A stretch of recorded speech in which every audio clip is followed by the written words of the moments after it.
que 1 et 2 Rois, 1 et 2 Chroniques nous enseignent. Nous avons des leçons principales autour desquelles toutes les autres sont en train de se construire, sur lesquelles plutôt. L'obéissance, ainsi que ses conséquences, la vie, la gloire, la bénédiction de Dieu et surtout sa présence, ou la désobéissance, ainsi que ses conséquences très, très néfastes. Et nous sommes en train de soutirer sur ces deux leçons principales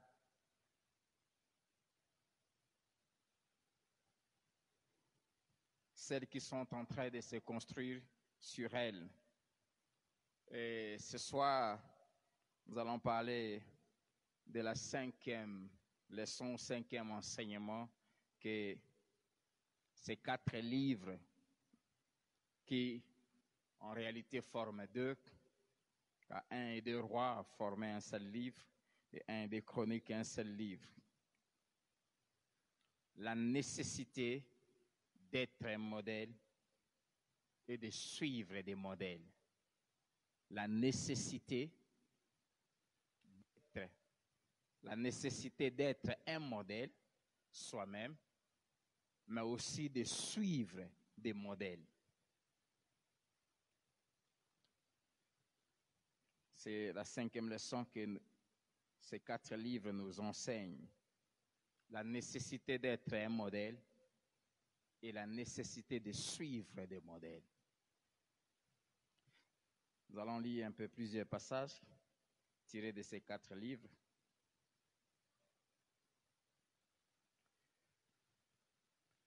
Nous commençons par 1 Roi 15, versets 25 à 26, et puis les versets 33 à 34. 1 Roi 16, 1 à 2, et puis les versets 25 à 26. 1 Roi 22, 41 à 43. 2 Rois 8, 16 à 18.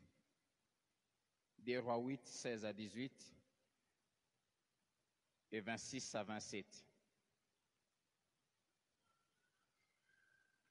2 Rois 16, 1 à 3.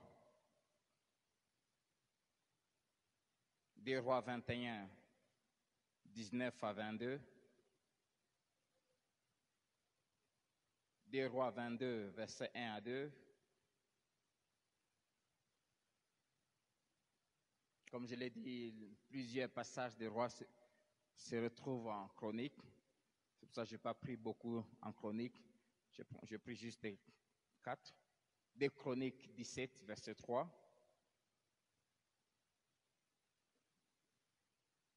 2 Chroniques 21, verset 13. 2 Chroniques 17, verset 3, verset 13. 2 Chroniques 22, verset 3 à 4. Et 2 Chroniques 34, les versets 2. Alors, si nous pouvons ensemble nos Bibles et nous allons commencer à lire ces passages tous ensemble. 1 Roi 15, verset 25 à 26. Ab, fils de Jéroboam, régna sur Israël la seconde année d'Asa, roi de Juda. Il y régna 2 ans sur Israël. Il fit ce qui était de l'Éternel. Et il marcha dans la voie de son père, se livrant au péché que son père avait commis à Israël. Je l'ai déjà dit plusieurs fois ici. Vous allez remarquer chaque fois qu'on présente un roi, on donne son nom, on donne le nombre d'années qu'il avait quand il a accédé à sa royauté, le nombre d'années qu'il a passé à la tête du royaume. On dit ce qu'a été son comportement vis-à-vis de Dieu. Il fit ce qui est droit aux yeux de l'Éternel, ou il fit ce qui est mal aux yeux de l'Éternel. Et dans plusieurs cas, si on dit il fit ce qui est droit aux yeux de l'Éternel, souvent c'est lié à l'attachement d'un homme de Dieu qui était à ses côtés, soit pendant la vie de tel serviteur de Dieu, ou pendant qu'il écoutait tel serviteur de Dieu. Et quand on dit il fit ce qui est mal aux yeux de l'Éternel, on indique souvent celui qui a été le modèle qu'il a imité. Amen. Et on donne toujours le nom de sa mère. Ça fait partie de notre leçon qu'on parlera, le rôle d'une mère dans le devenir d'un enfant.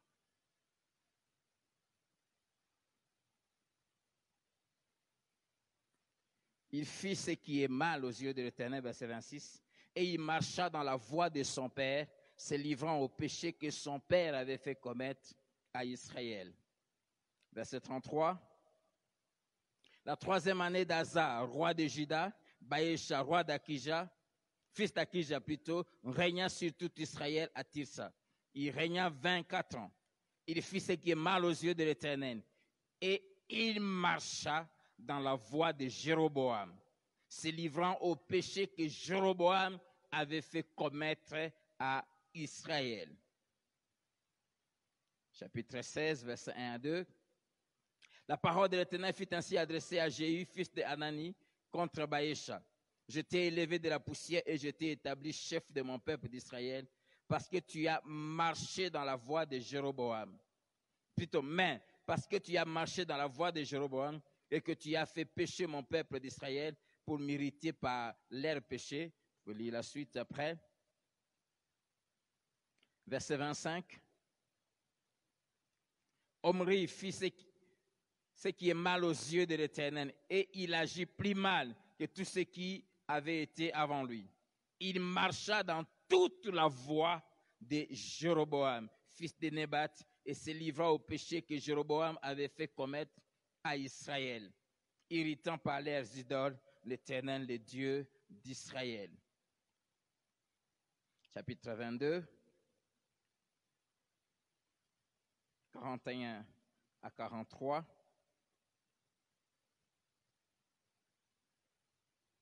Josaphat, fils d'Azar, régna sur Juda la 4e année d'Akab, roi d'Israël. Josaphat avait 35 ans lorsqu'il devint roi, et il régna 25 ans à Jérusalem. Sa mère s'appelait Azouba, fille de Shilshit. Il marcha dans toute la voie d'Asa son père, et ne s'en détourna point, faisant ce qui est droit aux yeux de l'Éternel. Chers parents, sachez que nous avons une grande influence sur le devenir de nos enfants au travers de nos actions.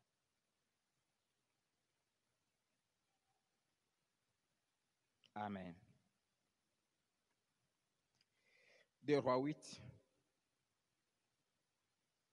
versets 16 à 18. La 5e année de Joram, fils d'Akab, roi d'Israël, Joram, fils de Josaphat, roi de Juda, régna. Il avait 32 ans lorsqu'il devint roi, et il régna 8 ans à Jérusalem. Il marcha dans la voie du roi d'Israël, comme avait fait la maison d'Akab. Et ici, on donne la raison même qui l'a poussé à marcher comme ça. Car il avait pour femme une fille d'Akab, et il fit ce qui est mal aux yeux de l'Éternel. Il avait pour femme.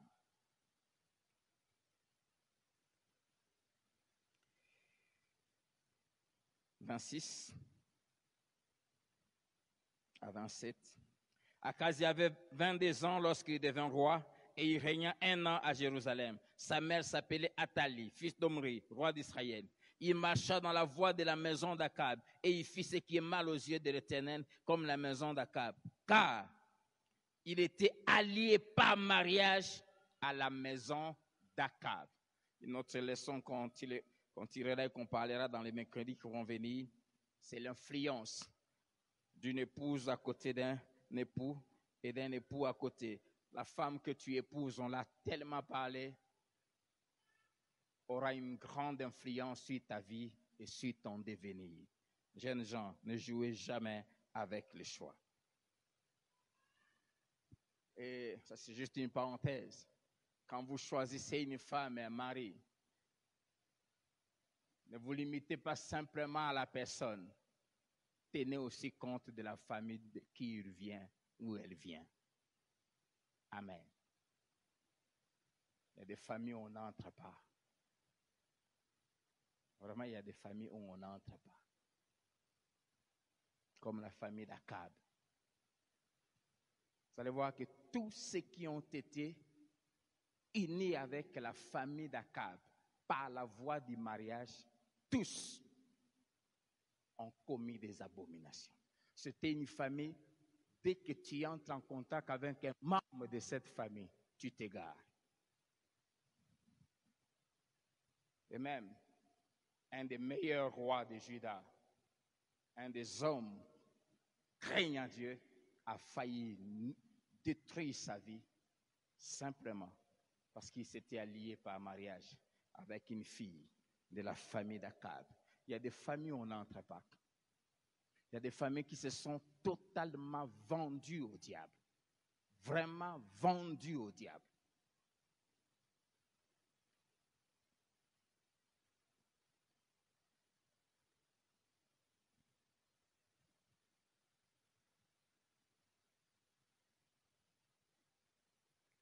Deux Rois 16, 1 à 3. La 17e année de Pékash, fils de Ramalia, Akaz, fils de Jotham, roi de Juda, régna. Akaz avait 20 ans lorsqu'il devint roi et il régna 16 ans à Jérusalem. Il ne fit point ce qui est droit aux yeux de l'Éternel son Dieu, comme avait fait David son père. Il marcha dans la voie du roi d'Israël. Et même, il fit passer son fils par le feu, suivant les abominations des nations que l'Éternel avait chassées devant les enfants d'Israël. 21, 2 Rois 21, verset 19 à 22. Amon avait 22 ans lorsqu'il devint roi et il régna 2 ans à Jérusalem. Sa mère s'appelait Meshilemet, fille de Harut, de Jotba. Il fit ce qui est mal aux yeux de l'Éternel, comme avait fait Manassé son père. Il marcha dans toute la voie où avait marché son père. Il servit les idoles qu'avait servi son père et il se prosterna devant elles. 22, 1 à 2. Josias avait 8 ans lorsqu'il devint roi et il régna 31 ans à Jérusalem. Sa mère s'appelait Jedida, fille d'Adajak, de Botskat. Il fit ce qui est droit aux yeux de l'Éternel et il marcha dans toute la voie de David, son père. Il ne s'en détourna ni à droite ni à gauche. 2 Chroniques 17.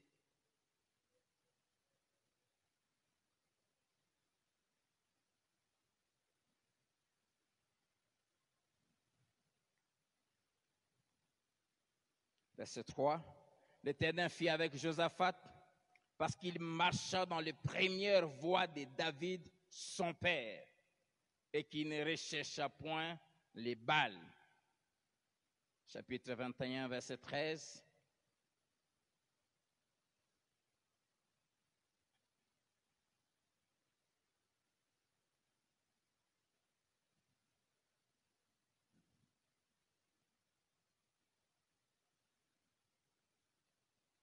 Il s'agit du roi Joram à qui le prophète Élie blâmait, mais que tu as marché dans la voie du roi d'Israël, parce que tu as entraîné à la prostitution Juda et les habitants de Jérusalem, comme l'a fait la maison d'Akab à l'égard d'Israël. On parle de toute une maison, la maison dit de la famille d'Akab. Et parce que tu as fait mourir tes frères meilleurs que toi, la maison même de ton père. 22, verset 3 à 4. Il marcha dans les voies de la maison d'Akab. Roi Akazia. Il marcha dans les voies de la maison d'Akab, car sa mère lui donnait des conseils impies.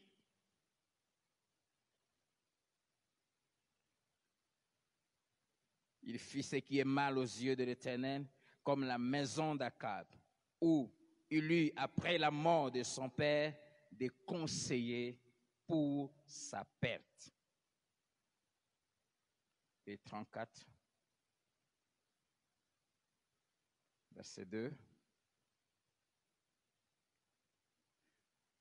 Il fit ce qui est droit aux yeux de l'Éternel et il marcha dans les voies de David, son père. Amen. Vous avez vu cette phrase qui revient? Il marcha selon. Il marcha dans le voie. Marcher selon le voie de quelqu'un, c'est imiter ce qu'il avait fait. C'est lui prendre pour un modèle. Suivre ses traces. Il marcha dans le voie, c'est-à-dire c'est quelqu'un qui observait celui qui était devant et là où il mettait son pied, ça laissait des traces. Lui qui venait derrière, il plaçait ses pieds au même endroit parce qu'il voulait faire exactement comme celui qui était devant lui et qu'il avait pris comme modèle faisait. La nécessité d'être un modèle. Et le monde dans lequel nous vivons aujourd'hui est triste. Et même à l'église, on a une crise de modèles. Ce n'est pas quelque chose qui date d'aujourd'hui. J'aime quand David crie. Il dit, sauve, ô Éternel, car les hommes pieux disparaissent dans le pays. Les modèles disparaissent. Ce que l'Église a besoin aujourd'hui, ce que nos nations ont besoin aujourd'hui, c'est des hommes et des femmes qui sont des modèles compétents. Et le premier modèle que tout être humain a devant lui, ce sont ses parents.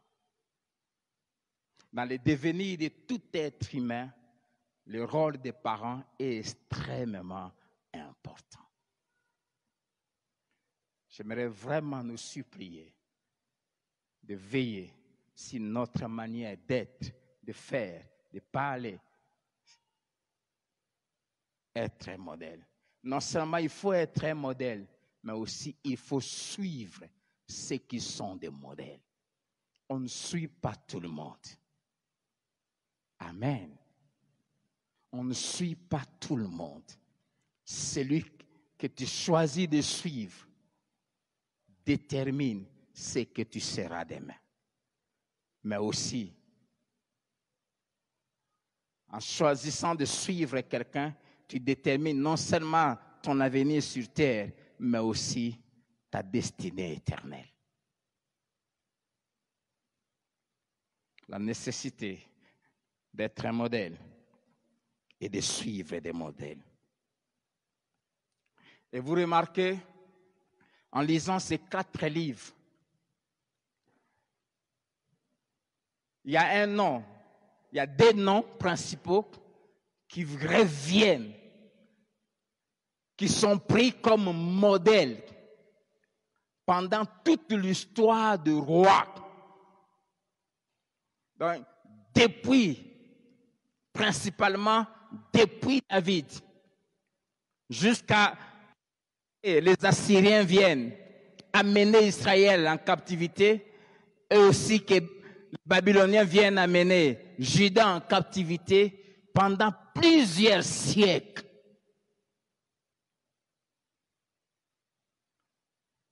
Des hommes sont pris comme des modèles, mais dans les mauvaises choses. Jéroboam, le premier roi d'Israël après la scission, et Akab. Les 2 là ont une mauvaise réputation, ont fait des choses incroyables. Et d'un autre côté, un seul nom est pris comme référence dans le bien. Un modèle, mais dans le bien, David.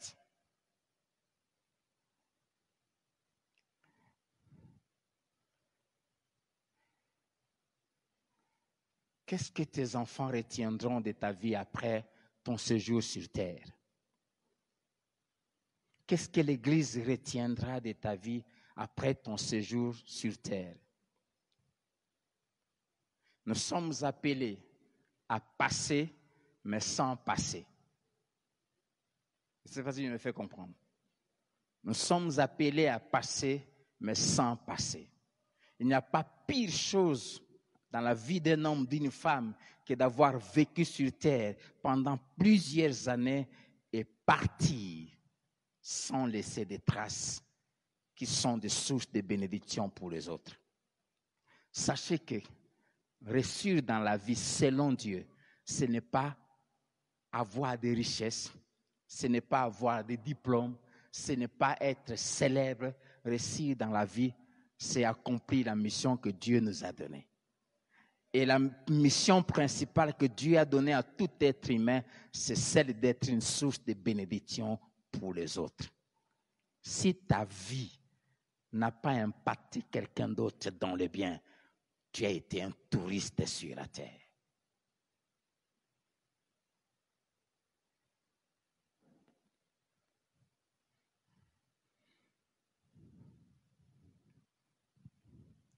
Je ne sais pas quand on citera ton nom dans 50 ans, dans 200 ans, on parlera de toi comme David ou bien comme Jéroboam. Sois un modèle. C'est un impératif. Sois un modèle. C'est un ordre que Dieu nous donne. Un modèle que les autres peuvent imiter. Je prie qu'il y ait beaucoup parmi nous qui peuvent avoir l'audace de parler comme l'apôtre Paul. Soyez mes imitateurs. Il ne dit pas soyez les imitateurs de Jésus. Il dit soyez mes imitateurs. Un homme qui dit aux autres, dit soyez mes imitateurs. Et il précise, on ne peut pas vous imiter sans qu'on sache vous imiter vous-même qui. Soyez mes imitateurs, il dit, comme je le suis moi-même de Christ. Amen. Si vous voulez que les gens vous imitent, il n'y a qu'un seul modèle parfait à imiter, Jésus. Jésus est le seul modèle. Quiconque se force à imiter Jésus dans tout ce qui a été sa vie peut dire aux autres de l'imiter.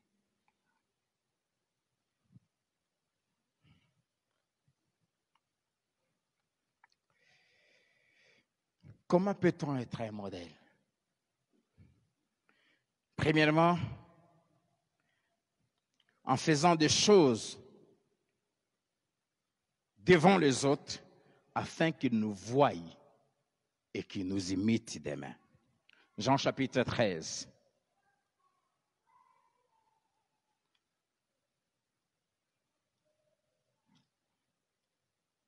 Jean 13, versets 12 à 17. Après qu'il ait eu lavé les pieds et qu'il ait pris ses vêtements, il s'est remis à table et leur dit, « Comprenez-vous ce que je vous ai fait? » Si vous voulez être un modèle des autres, apprenez à faire en leur présence les choses que vous voulez les voir faire. Cher responsable, tu veux que ceux que tu diriges apprennent à prier. La meilleure manière de les entraîner dans la prière pour qu'ils commencent à vivre la prière, programme des réunions de prière et prie avec eux. Qu'ils te voient faire. Il n'y a pas meilleure manière d'enseigner les autres que de faire des choses sans parler et qu'il te voie y faire.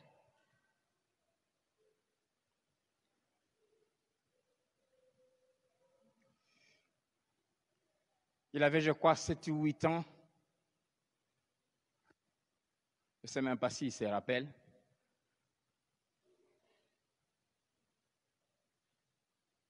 Il était trop petit, il avait l'habitude de se réveiller très tôt. 3 heures, 4 heures. Parfois, c'était pour se soulager. Mais chaque fois quand il se réveillait, il m'entendait au salon en train de prier. Jusqu'à ce qu'un jour, il vient. Il est ici, c'est mon fils, mon deuxième garçon, Jess. Un jour, il me pose la question. Toi, tu dors jamais? Je lui dis, je dors. Quand je pars dormir, tu me vois. Chaque nuit, tu fais que prier, tu es ici. Je lui ai dit, je me prive le sommeil la nuit pour que toi, tu dormes en paix. Je ne sais pas s'il avait retenu, mais cette phrase, je crois que c'était resté dans sa tête. Et je l'ai vu, sans que je lui dise, il faut apprendre à se réveiller très tôt. Je l'ai vu trop jeune. Et jusqu'aujourd'hui, je le vois chaque nuit. Souvent, quand je quitte ma chambre à 2 heures du matin, je l'entends en train de prier. À 3 heures du matin, je l'entends en train de prier. Je ne lui ai jamais dit, apprends à prier au milieu de la nuit. Mais il m'a vu faire.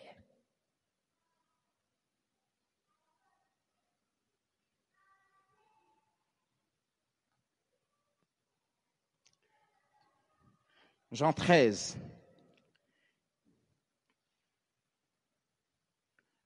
Si donc je vous ai lavé les pieds, verset 14, moi le Seigneur, disons 13, Jean 13, verset 13, vous m'appelez maître et Seigneur et vous dites bien car je le suis.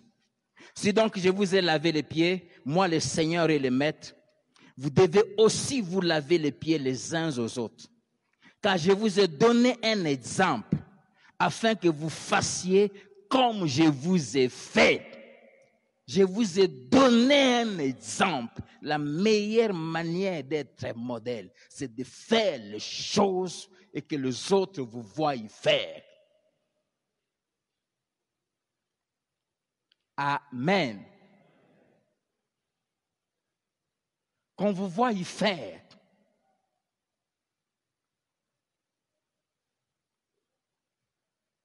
Tu n'auras jamais de gens zélés sur toi-même si tu ne vois pas être hyper zélé. J'aime cette phrase de mon pasteur. On ne transmet pas ce qu'on enseigne, on transmet ce qu'on est. Amen. Car je vous ai donné un exemple afin que vous fassiez comme je vous ai fait. Amen. Deuxièmement, comment être un modèle? Par notre façon de réagir dans les moments difficiles. Par notre façon de réagir dans les moments difficiles. Ceci, cher leader, je parle aux maris, je parle aux aînés, je parle aux parents, je parle aux responsables des départements. Les moments difficiles sont les meilleurs moments de transmettre aux autres le style de vie qu'ils doivent mener, la manière de s'attacher à Dieu. Les moments difficiles sont des moments d'école. Et c'est grave quand on est leader et on ne sait pas comprendre pourquoi Dieu permet des défis et des temps difficiles.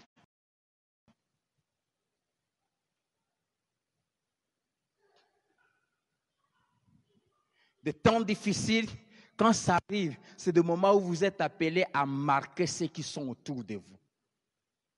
Des moments des épreuves, des moments de défis qui se présentent. C'est le moment où Dieu te donne l'occasion pour que tes disciples, tu es un père de famille, ta femme, tes enfants, voient comment ils vont se comporter demain quand tu ne seras pas là.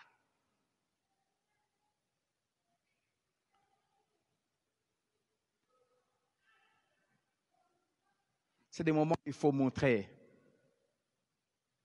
la foi.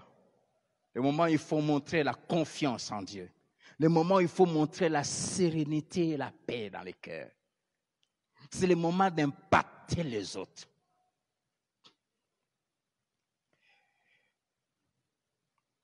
La vie est faite des épreuves. La vie est faite des moments difficiles. Tout le monde a des problèmes. Mais la question, c'est de savoir comment les résoudre et avec qui les résoudre. Avec qui les résoudre? Avec Dieu. Comment? Avec la parole de Dieu. Un point. C'est des moments où Isaac, en tant qu'enfant, c'est pour cela, chère jeune fille, ne vous faites pas engrosser. L'enfant a besoin de voir comment papa réagissait le jour où le bailleur est venu les chasser. Quand il se retrouvera dans la même situation, il se souviendra de comment son père avait agi. Jésus disait toujours, je ne fais que ce que j'ai vu mon père faire. C'est tout ce que j'ai fait.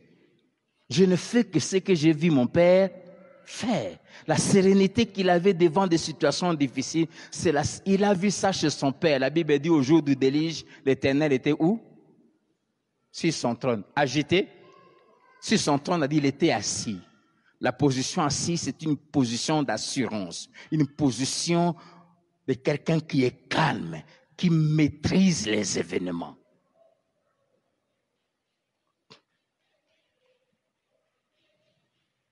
Et Jésus n'a jamais été agité.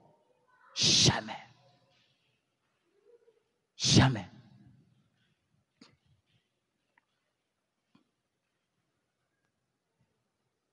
Élisée a vu Élie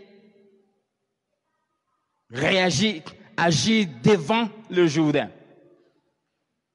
Et quand son tour est arrivé, qu'est-ce qu'il a dit? Où est le Dieu d'Élie? Dans l'original, ça avait simplement dit, fais avec moi ce que je t'ai vu faire avec mon père Élie.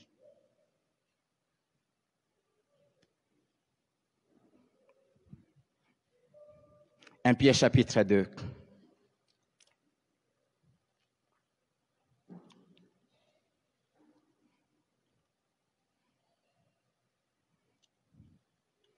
« 1 Pierre 2, versets 20 à 24.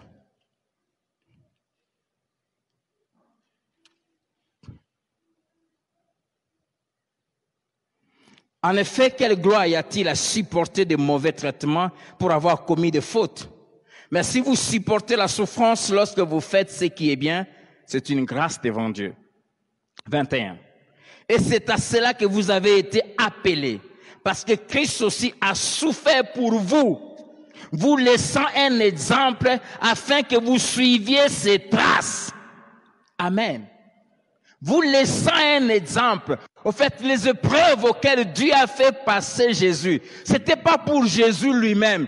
Dieu avait permis ça pour que les apôtres voient comment ils doivent réagir quand ils vont affronter les mêmes réalités demain.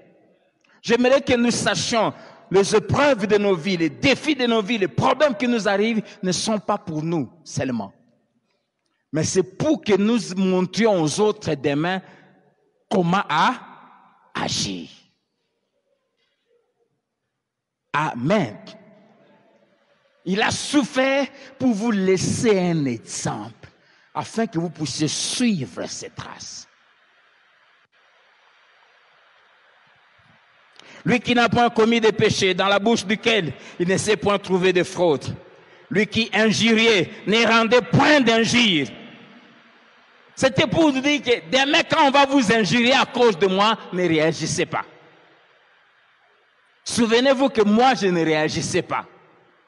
Demain, quand on va vous accuser faussement, n'ouvrez pas votre bouche pour vous justifier. Parce que moi, je ne l'avais pas fait. La force n'est pas dans les justifications. La force n'est pas dans le fait de se défendre. La force est dans le fait de garder silence et laisser Dieu te défendre. Et tout ce qui s'est passé, les disciples, tout en suivant de loin, ils voyaient comment le maître se comportait. Et demain, quand ils se sont retrouvés dans les mêmes réalités, ils ont réagi de la même manière.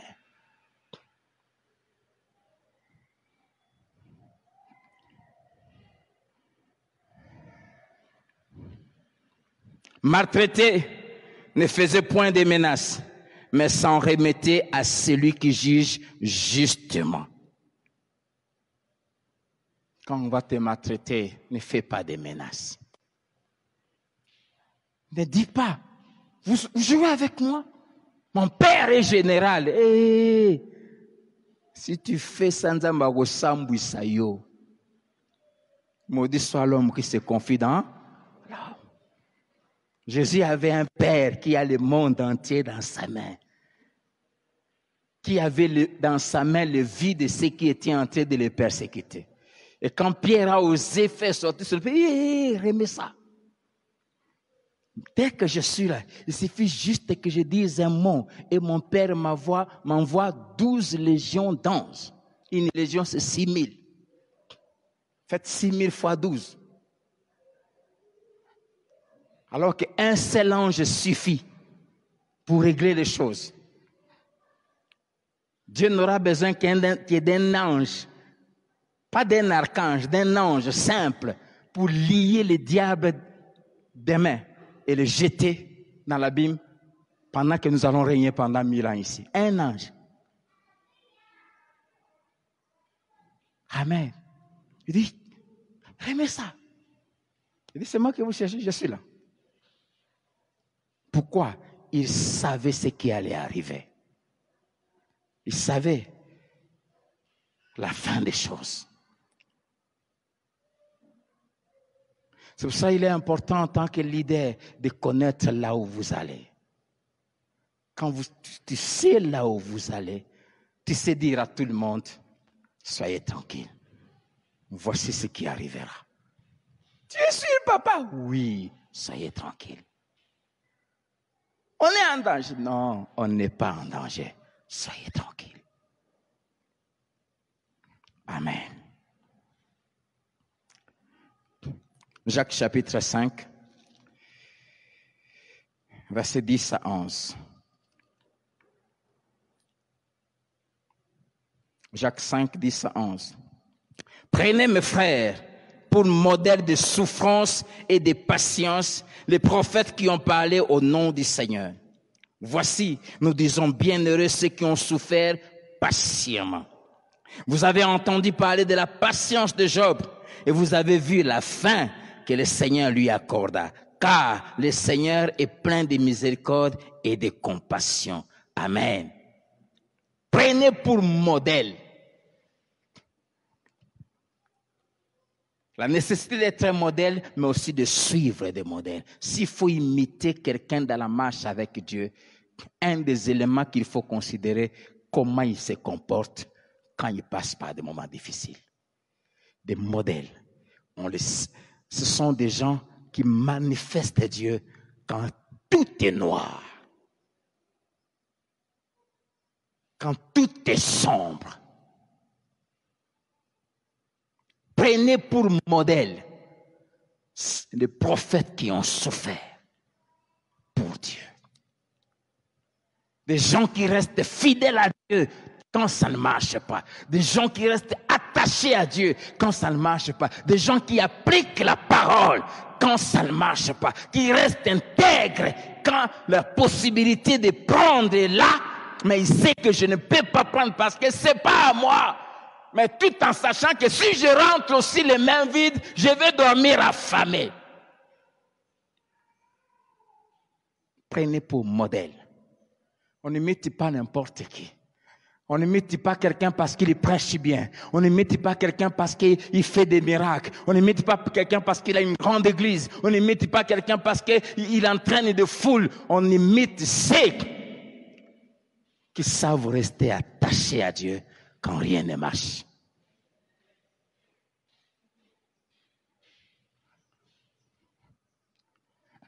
Ce que nous avons besoin de laisser aux autres, de montrer aux autres, c'est pas nos exploits avec Dieu, c'est pas des miracles, c'est pas des dons spirituels. Le don, Dieu le donne dès que tu acceptes Jésus.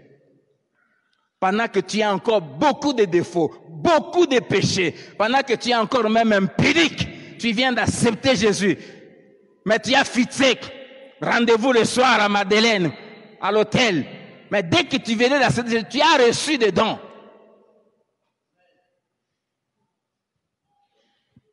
Et la Bible dit que Dieu ne se répand pas de ses dons. C'est pour cela, vous allez voir quelqu'un qui prophétise. Il dit des vérités, des prophéties vraies, mais il vit dans les péchés. C'est un don. Mais ce n'est pas un exemple à suivre. Il y a des gens qui font des miracles authentiques, mais quand tu regardes sa vie, il n'y a rien de Christ.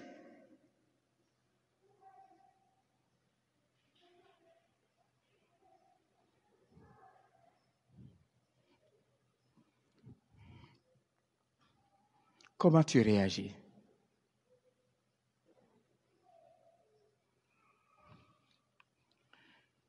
Comment on peut être un modèle? En manifestant la foi. J'aime Abraham. Verset 4.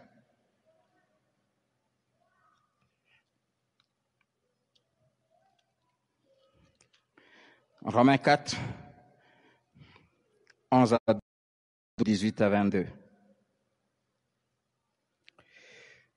Et il reçut les signes de la circoncision comme sceau de la justice qu'il avait obtenu par la foi quand il était, afin d'être le père de tous les circoncis qui croient, pour que la justice leur fût aussi imputée. Et les pères des circoncis, qui ne sont pas seulement circoncis, marchent selon les traces de la foi de notre père Abraham quand il était incirconcis. Abraham, c'est un homme qui marchait avec Dieu. Et là où il y a la foi, il y a toujours l'obéissance à côté. Tu ne peux pas rencontrer la foi chez quelqu'un et sans rencontrer l'obéissance. Les deux sont jumelles. Les deux ne se séparent jamais.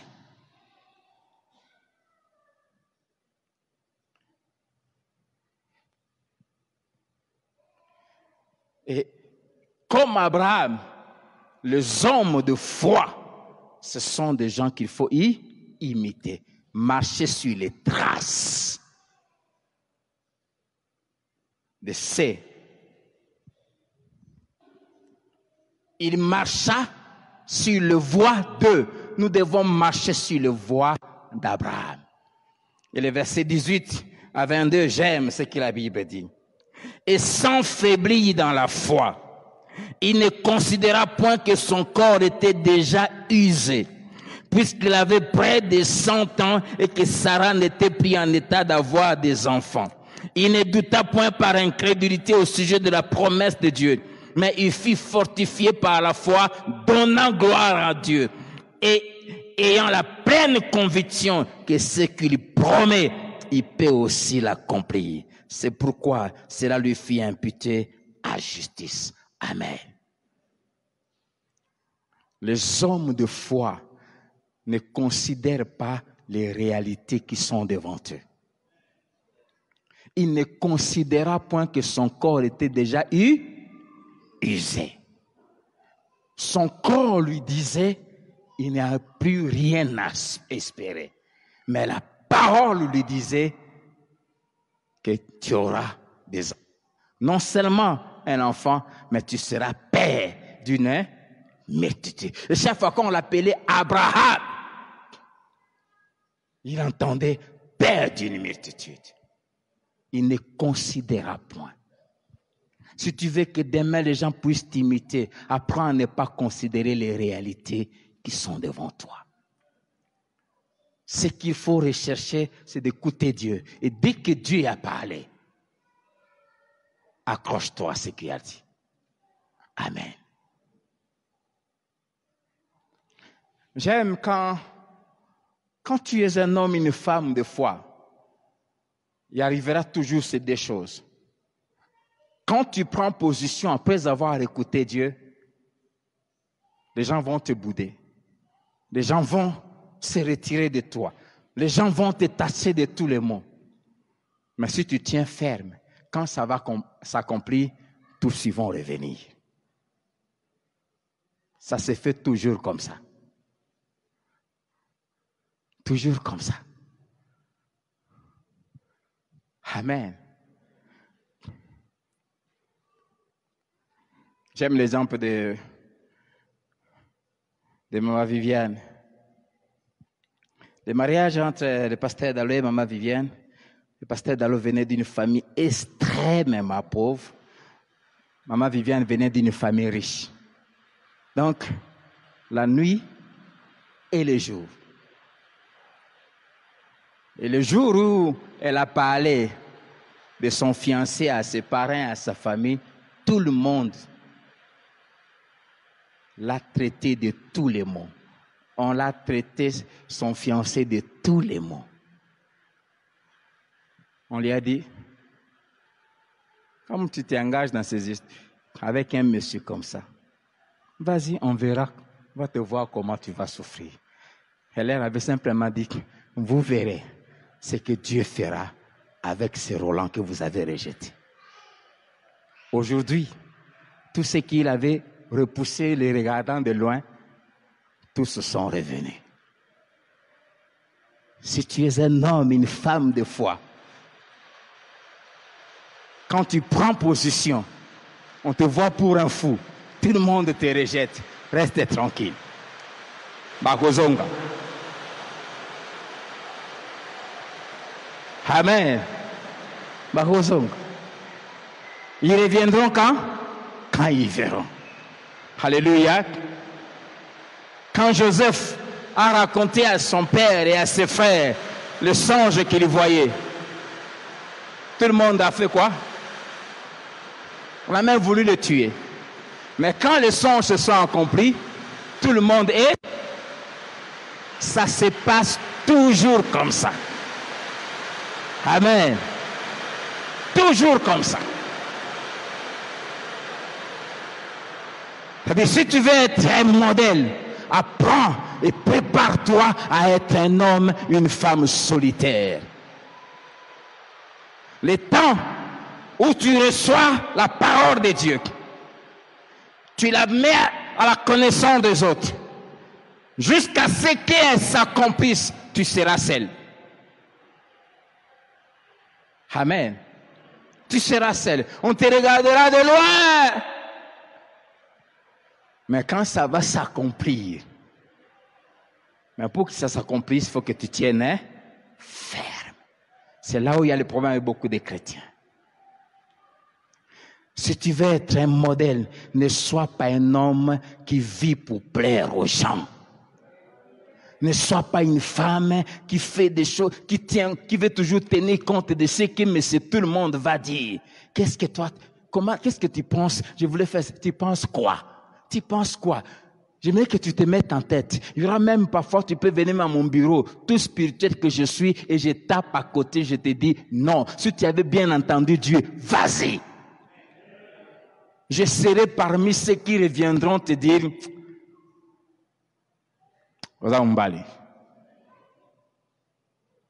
je vais te bouder, mais je reviendrai. C'est une loi. Tous ceux qui te boudent quand tu fais ce que Dieu t'a dit, qui qu'ils soient, ils reviendront.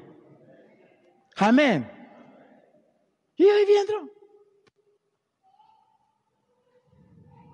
Actes, le livre des Actes nous montre comment plusieurs sacrificateurs commençaient à croire à la bonne nouvelle. Mais ce sont eux qui avaient crucifié Jésus. Pourquoi ils ne comprenaient pas? Mais quand ils ont commencé à voir la gloire, ils commençaient à revenir. Ils reviendront. Amen. Ils reviendront. Ils reviendront.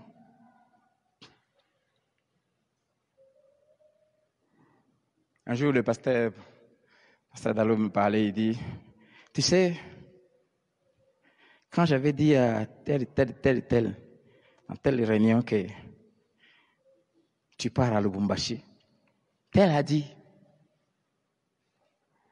à vivre en Ogunla.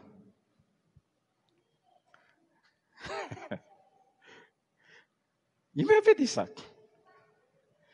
La même personne, aujourd'hui, quand j'ai dit ça à King, ah, pasteur, dis-moi un peu, je vais apprendre. Ils reviendront. Ils reviendront. Dis à ton voisin, ils reviendront. Mais quand ils vont revenir, il ne faut pas les rejeter. Pourquoi? Le chemin de la gloire est un chemin solide. Le chemin de la croix, on porte la croix. Mais la croix qu'on porte, ça va sauver toute la famille. Mais quand il faut la porter, tu la portes seule. Nous tous, on te suit, mais de loin.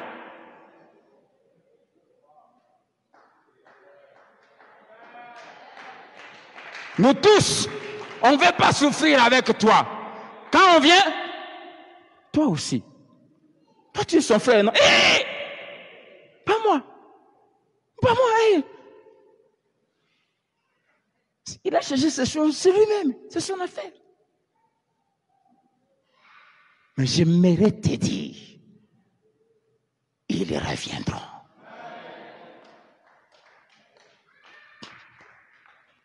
Ils reviendront. Et plusieurs, quand ils reviendront, ils ne vont même pas demander ton autorisation, ils se jetteront à genoux eux-mêmes. Eux-mêmes.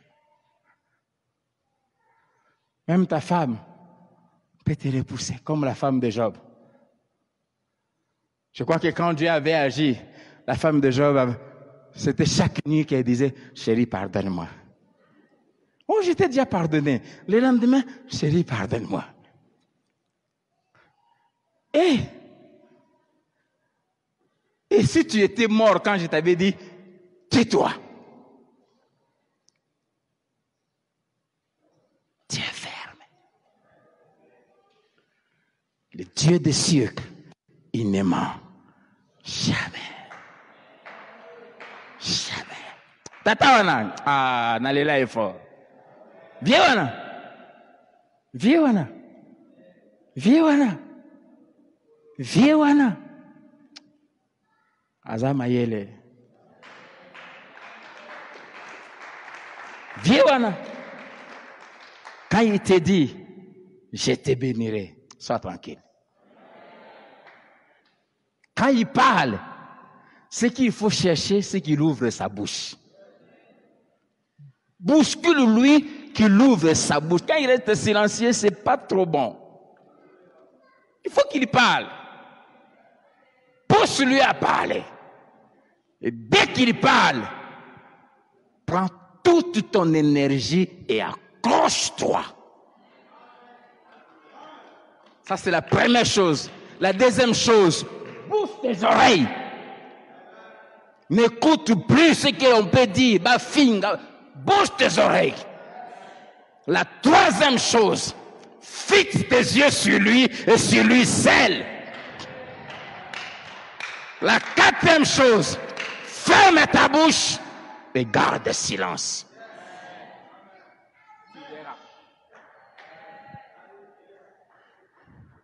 Tatana, ah, Tiga. Aujourd'hui, on parle d'Abraham, non? Amen. Comment peut-on être un modèle? En un 2 Timothée 3.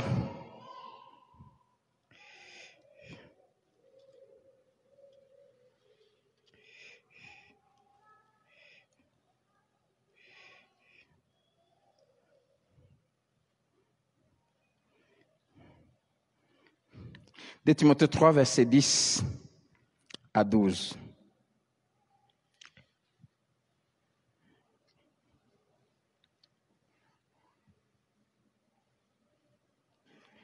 Comment peut-on être un modèle?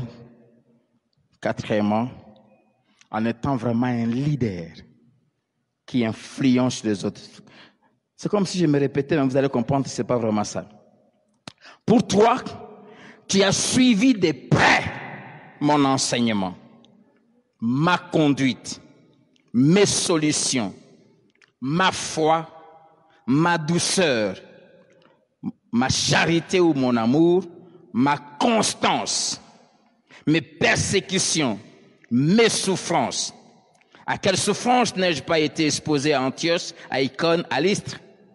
Quelle persécution n'ai-je pas supportée? Et le Seigneur m'a délivré de toutes.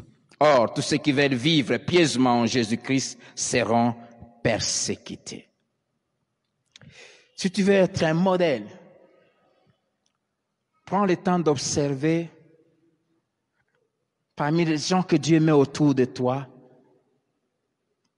ceux qui croient en toi. Et investis-toi dans leur vie. Amen.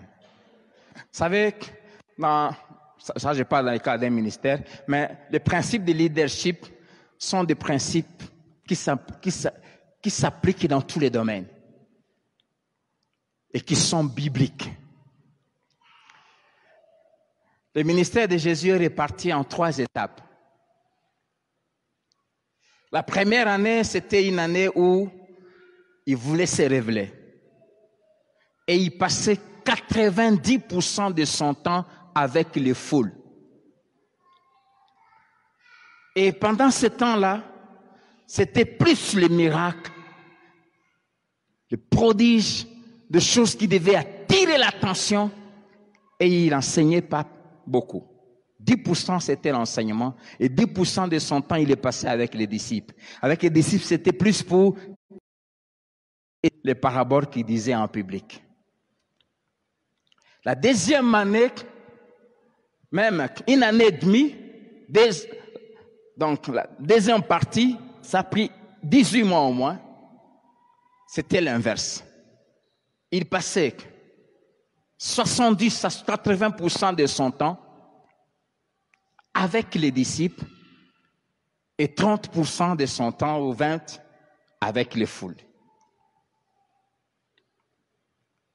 Et avec les foules, il commençait à faire de moins en moins de miracles.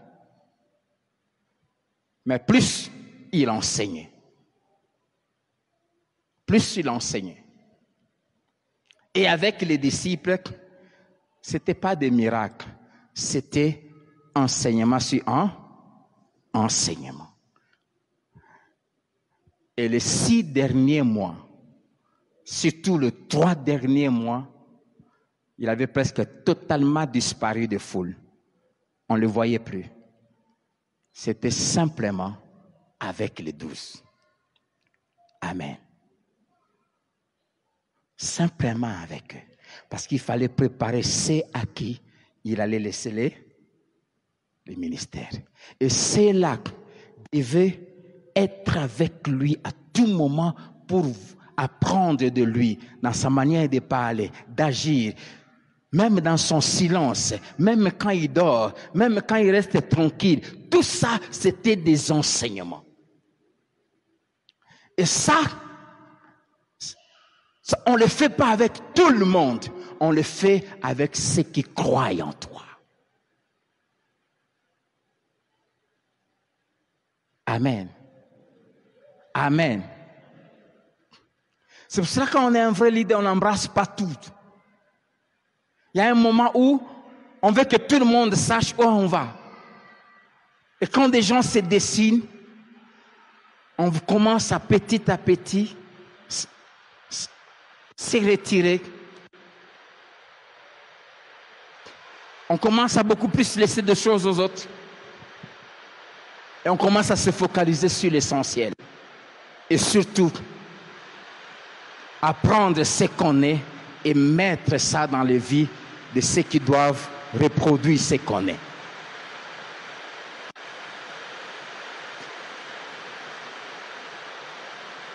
Amen. Et être un modèle, c'est savoir se reproduire. Et les gens en qui tu dois te reproduire doivent être ceux avec qui tu passes beaucoup de temps. Amen. Amen. Et Jésus a appliqué ça. Vous allez voir, même parmi les 12, Jésus avait plusieurs disciples. Il avait 70 disciples. Il avait 12 disciples. Et dans les 12, il avait 3 disciples. Et même dans les 3, il y avait 1. Amen. Et quand on est un leader, le choix que tu fais ne doit pas être caché. Quand Jésus prenait Pierre, Jean et Jacques, c'était en présence des autres. Et il disait aux autres, vous restez ici, toi, allez, suis-moi. Il y a des choses qu'il ne faisait qu'avec les 3 là. Et il leur interdisait même d'aller en parler aux autres. Tous les autres savaient que Jean avait un statut spécial dans le cœur de Jésus, oui ou non? Jésus avait fait ça en cachette. Alors pourquoi parfois même dans l'église on dit le pasteur est un peu plus... Ça fait partie. C'est biblique. Amen. Je dois passer beaucoup de temps avec tout le monde, je ne laisserai rien d'efficace. On ne construit pas l'œuvre de Dieu solide quand on veut être avec tout le monde. C'est impossible.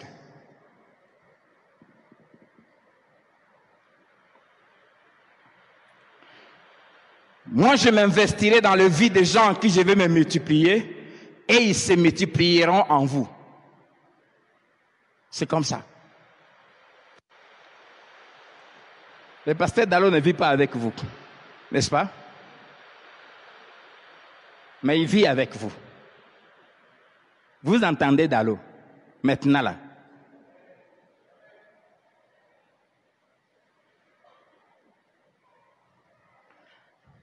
Alléluia.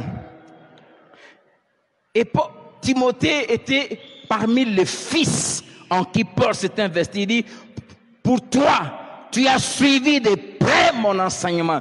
Quiconque veut imiter quelqu'un, il doit apprendre à le suivre de près. Nous sommes en train de parler de la nécessité d'être un modèle, mais aussi de suivre des modèles. Si tu veux imiter quelqu'un, il faut le suivre de près, pas de loin. Tu ne ressembleras, tu ne reproduiras pas ce que quelqu'un a été si tu le suis de loin. Il faut le suivre de près. Mais tout en sachant aussi que quand tu es trop près de quelqu'un, c'est facile qu'il fasse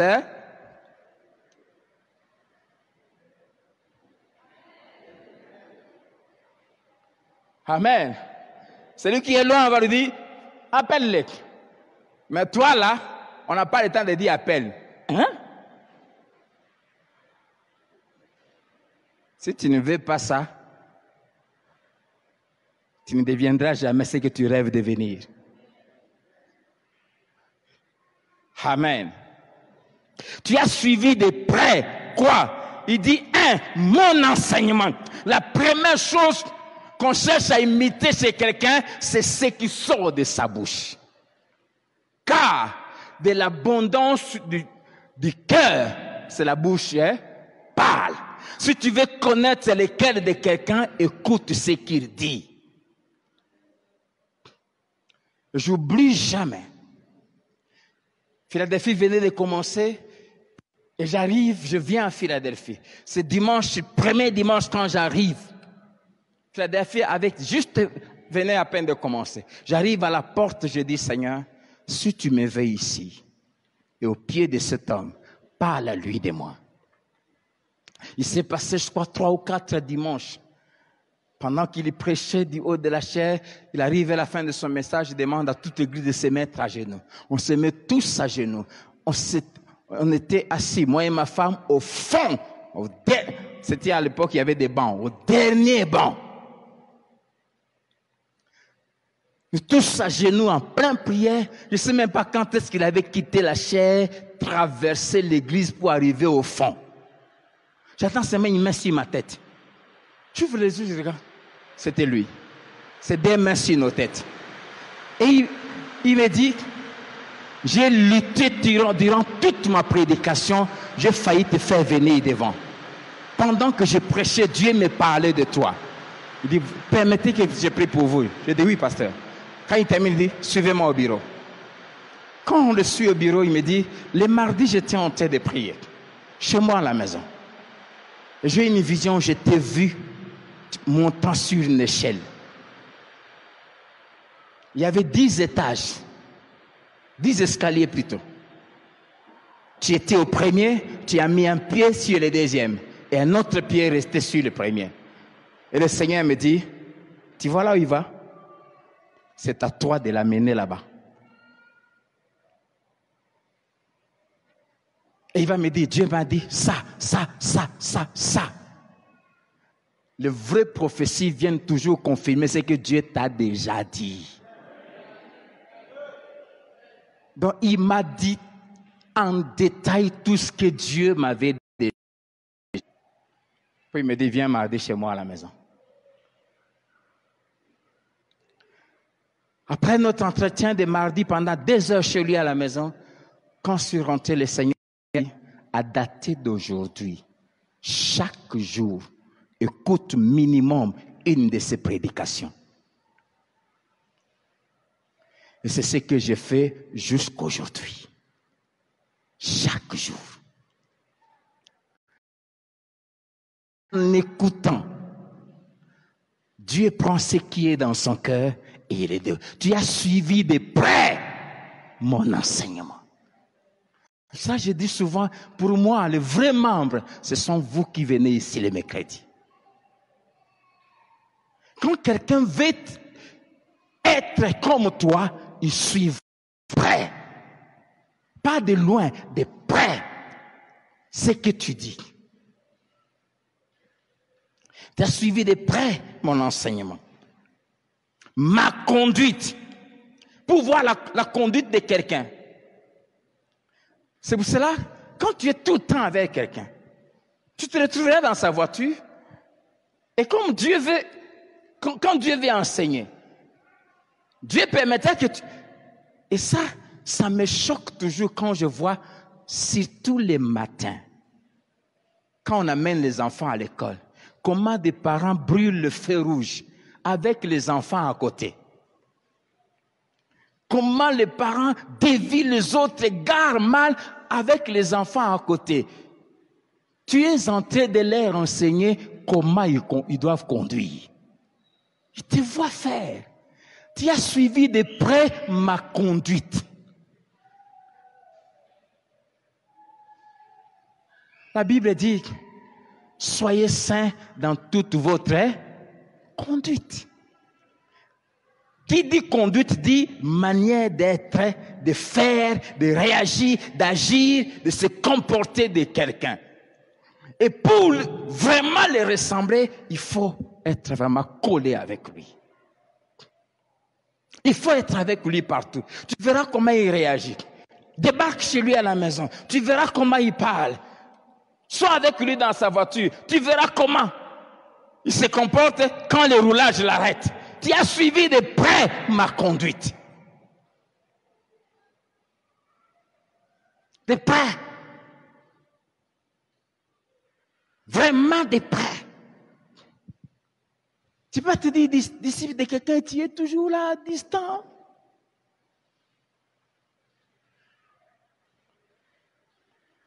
Et si nous sommes disciples de Jésus, nous devons suivre de près la conduite. Et les évangiles, Matthieu, Marc, Luc, Jean, nous décrivent la conduite de Jésus.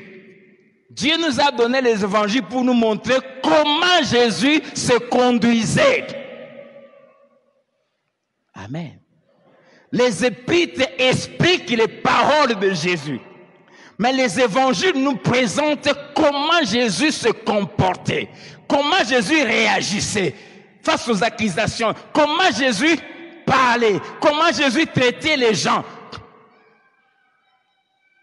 Et la majorité, vous allez voir, chaque évangile a un message précis. Luc, par exemple, présente Jésus Luc présente Jésus comme fils de l'homme parfait. Le deuxième Adam. Si le premier avait échoué, le deuxième n'a pas échoué. Et dans l'évangile de Luc parle des relations de Jésus avec les individus. Il était souvent avec les individus. Comment il s'est, vis-à-vis des Zachée, comment il s'est, plusieurs des individus face à face comme ça, une seule personne.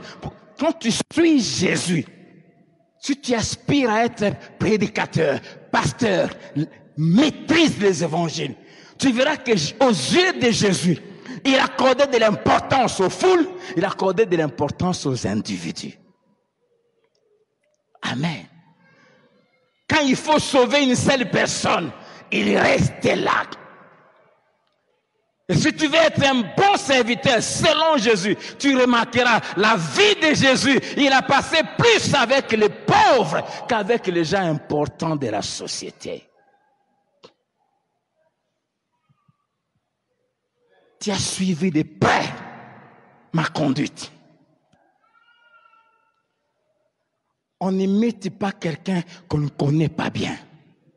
Si tu veux imiter quelqu'un, prends le temps de l'approcher.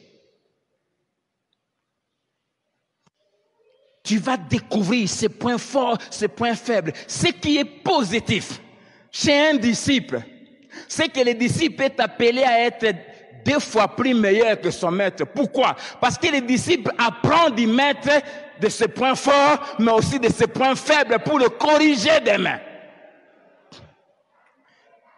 Et tout vrai père, c'est dire aux enfants, j'ai fait telle erreur, ne la reproduis pas. Chaque fois, quand je suis avec le pasteur Dalo, il me répète tout le temps les mêmes choses. Tu as été là, tu as vu, j'ai eu à commettre telle erreur, j'ai eu à commettre telle erreur. N'ose pas reproduire ça. Tu as suivi de près. N'imite jamais quelqu'un que tu ne connais pas. C'est pour cela qu'on n'appelle pas père spirituel n'importe qui. C'est quelqu'un qui a eu un impact dans ta vie.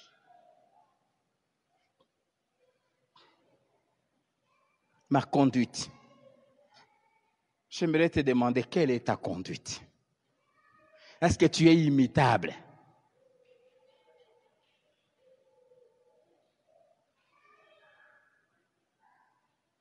Tu es imitable, chère maman.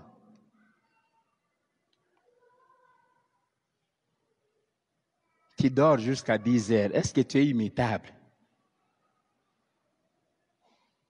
On imite dans les petites choses.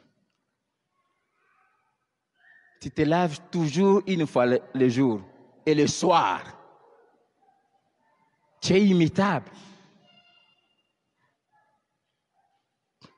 Aïe, parce que souvent on pense seulement, il y a des petites choses.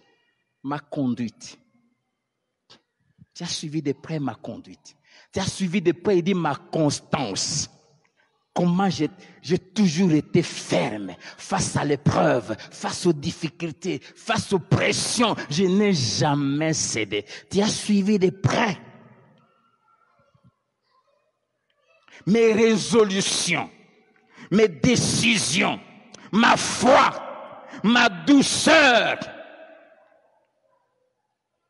Tu as suivi de près mon amour, ma constance, mes persécutions, mes souffrances.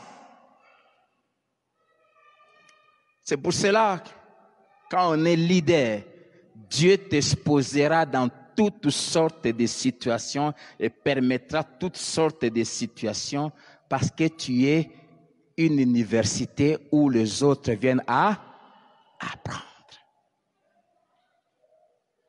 Amen. Et de la même manière, dans l'université, il y a plusieurs cours Dieu nous fait entrer aussi dans plusieurs cours. Tu vas entrer dans le cours de la patience. Le cours de la patience, les promesses vont s'étirer en longueur. Et pendant ce temps, les enfants doivent voir comment papa se comporte quand il attend. Et puis, tu vas entrer dans le cours appelé douceur. Et là, Dieu va permettre que maman devienne un peu impolie. Et les enfants vont voir comment papa se comporte. Dieu va permettre que la bonne te réponde un peu mal, juste devant ta fille, maman, pour que la fille apprenne comment on parle à la bonne, même si elle a parlé mal, car c'est une personne.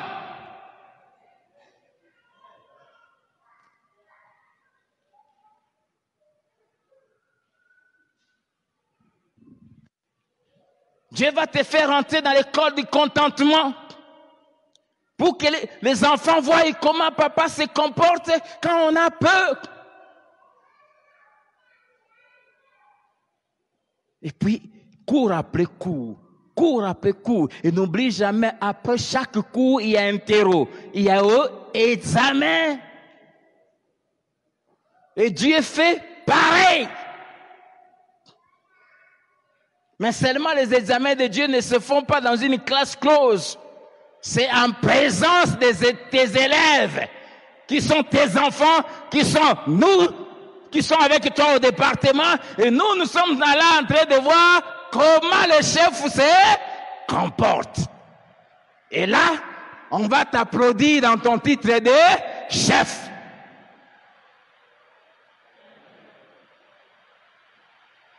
Où on va, comme on ne se manque pas du chef en public. C'était hier.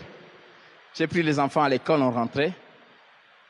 Non, on allait, c'était le matin quand on allait. C'est ma fille qui avait commencé à dire, on nous a remis tel professeur, je crois qu'on allait changer. Et ils se sont mis à parler de leur professeur. Et quelque chose me dit, c'est de la même manière que tes bandits parlent de toi quand ils sont chez eux. Le Saint-Esprit avait menti. Ouais, il avait raison. Hein? Et puis, ils n'ont pas remarqué, j'intervenais, et puis moi, je me suis tué. Je voulais simplement me rassurer quand ils parlent là, en bien ou en mal. Dans le sens quoi? Est-ce que je veux simplement être sûr tout le jour que quand vous parlez de moi, même en mal, mais au moins je ne suis pas dans ces mal. C'est ce qui est essentiel pour moi. Amen. Donc, c'est pour dire, comme disait un frère, il faut bien se marier. Si tu maries mal, tu te maries mal. Même si on ne va pas parler, mais on va te critiquer. Ne critique pas. Amen.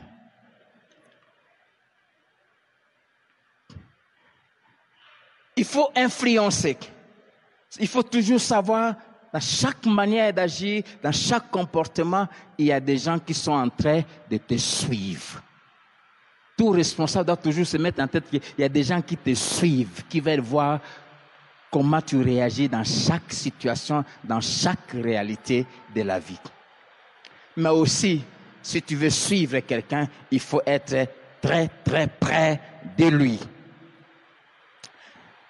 2 Corinthiens chapitre 12, verset 18.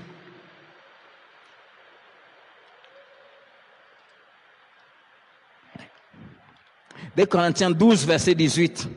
J'ai engagé Tite à aller chez vous, et avec lui j'ai envoyé les frères.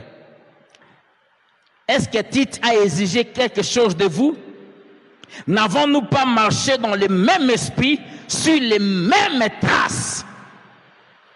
Paul, c'était un responsable spirituel qui ne voulait pas prendre dans ses besoins de tous les jours des églises et des personnes qu'il encadrait. Paul ne posait jamais un problème à quelqu'un. Et son fils Tite, à l'église de Corinthe, il a posé la question, est-ce que Tite s'est permis de vous demander de l'argent? de vous dire, donnez-moi ceci, achetez-moi ceci. Il dit, nous avons marché, moi et mon fils, sur les mêmes traces. Un vrai fils de son père. Si Dieu est ton père, tu dois marcher sur les traces du père. Amen. Sur les mêmes traces. On doit connaître tes principes de vie, tes convictions, tes coutumes. Père de famille, responsable, ceux qui t'entourent doivent connaître tes principes de vie. Et tu sauras ceux qui sont vraiment de véritables fils, parce qu'ils vont marcher sur les mêmes traces que toi. Alléluia. Oui, j'aime 1 Corinthiens chapitre 4. Ah, que Dieu me donne beaucoup de Timothée. 1 Corinthiens 4. Et on va s'arrêter là aujourd'hui.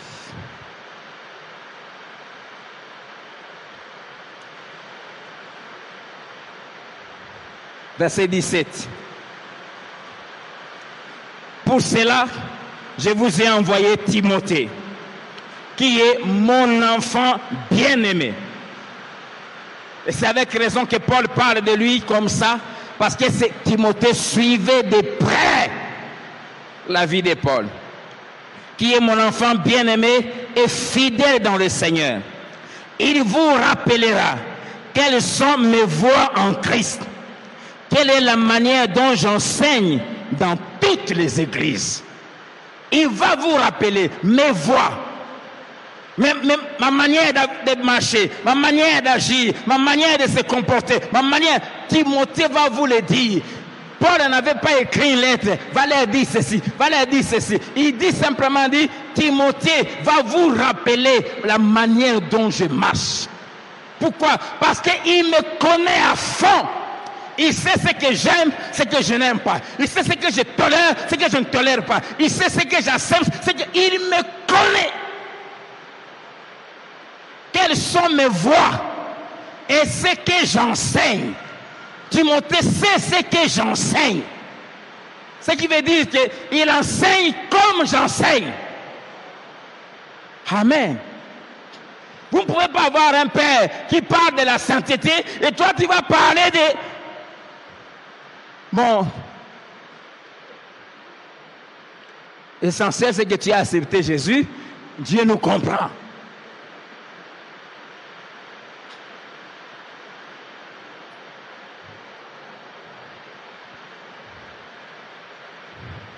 Philippiens chapitre 2.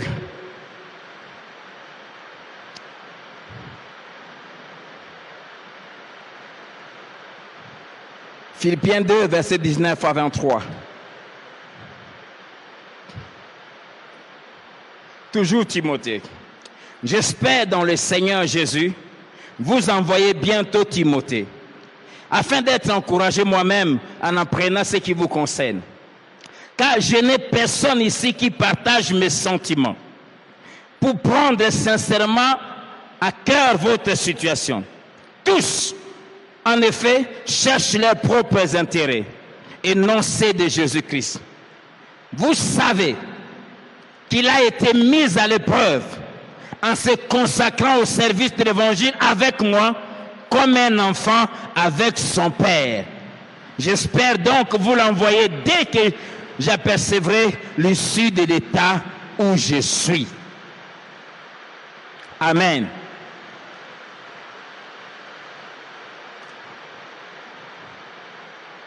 Si vous voulez imiter quelqu'un, et si vous voulez vous faire imiter, ce passage est tellement riche.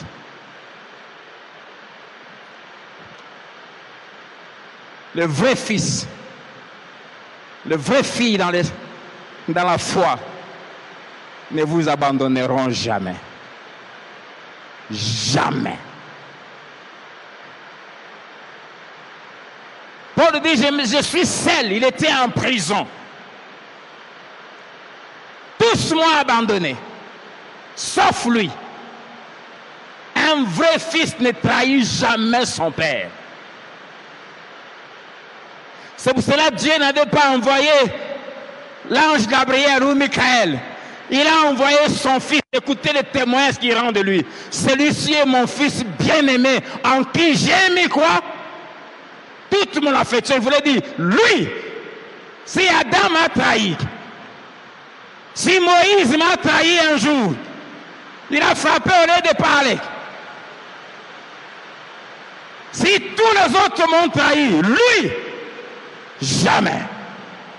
Oh, c'est beau quand on est un leader d'avoir un fils en qui on peut rendre ces témoignages.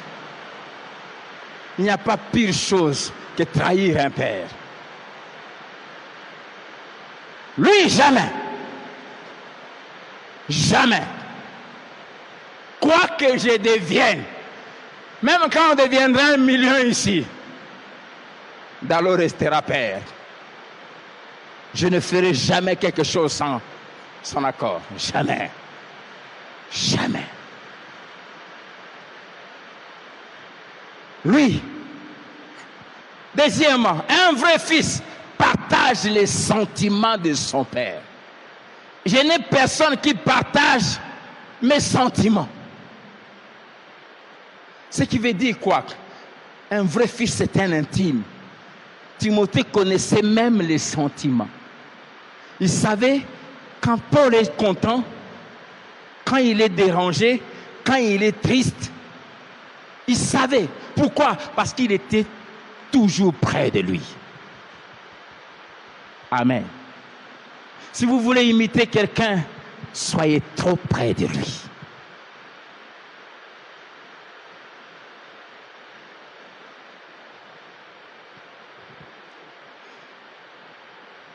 Troisièmement, un vrai fils souffre avec son père. Paul dit, vous savez comment il a été mis à l'épreuve.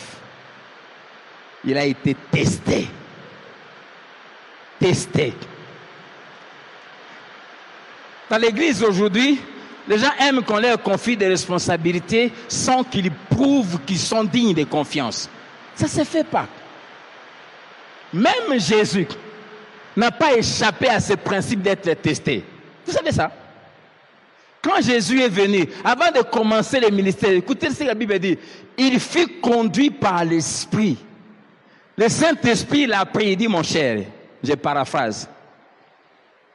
Tu veux que je t'utilise? Bon, on va d'abord, j'ai organisé avant le combat final. Un avant-goût, je vais un peu voir de quoi tu es capable. La Bible dit les anges étaient là. Parce que c'est après que les anges sont venus les servir. Les anges étaient là. Le Saint-Esprit a dit aux anges, tenez-vous là-bas.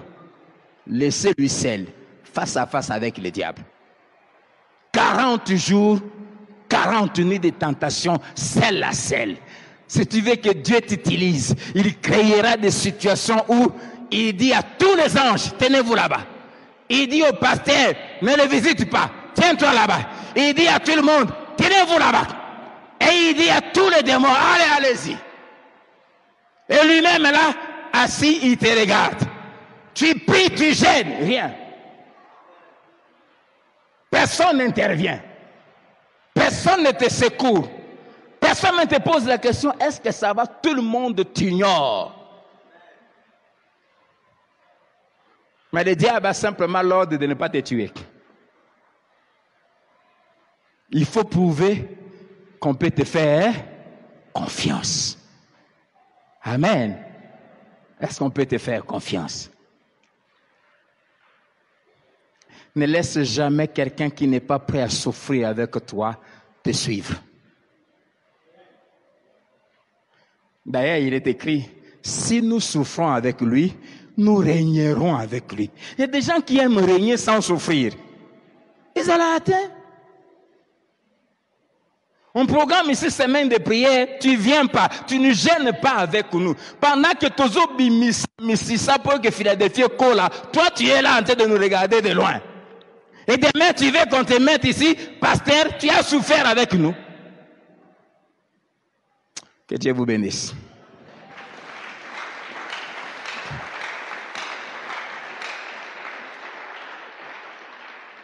Tu es toujours là. Tu as des excuses, tu as des excuses, tu as des excuses. C'est là, tiens.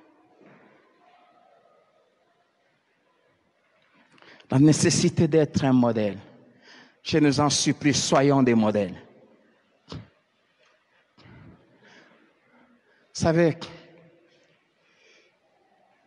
si vous souffrez avec quelqu'un, vous régnerez avec lui. Allez lire Nombre chapitre 10, j'en parlerai plus le mercredi prochain. Mercredi prochain, semaine de prière, l'autre mercredi. Il y avait un beau-frère de Moïse, fils de son beau-père, qui était venu le voir et puis à un moment il a voulu partir. Moïse lui dit, ne rentre pas, reste avec nous. Toi tu connais bien les déserts. Parcours ces déserts avec nous et nous te ferons jouir du bien que l'Éternel nous fera. Il a dit non, moi je dois partir. Moïse l'a supplié et dit reste avec nous. Et il est resté. Il a souffert 40 ans avec eux. Il a été le seul non-juif, non-israélite qui a reçu un héritage dans la terre promise. Si tu veux voir le bonheur que Dieu nous réserve, parce qu'il y a une grande gloire qui est devant nous, souffre avec nous. Inclinons nos têtes dans la prière.